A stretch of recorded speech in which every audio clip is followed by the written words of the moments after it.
Good morning everyone and welcome back po ulit sa aking YouTube channel. So ayan po, meron po tayo ditong water spinach dito mga kasuki. Yan po ay lulutuin lang po natin siya sa simpleng luto po na stir fry with oyster sauce at fried garlic po.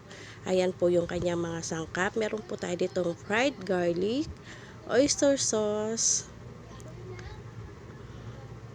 seasoning at pepper powder. So tara po mga kasuki, samahan niyo po ako hanggang dulo at magluluto po ako ngayon ng stir fry water spinach with fried garlic. At maraming salamat po sa aking mga solid subscriber, sa mga silent viewer, sa mga new subscriber, maraming salamat po. At kung ikaw ay bago pa lang sa aking YouTube channel, please subscribe my channel and pakiclick na rin po ang notification bell para lagi po kayong updated sa aking mga latest video. So ayan po, nag-start na po ako mag-gisa.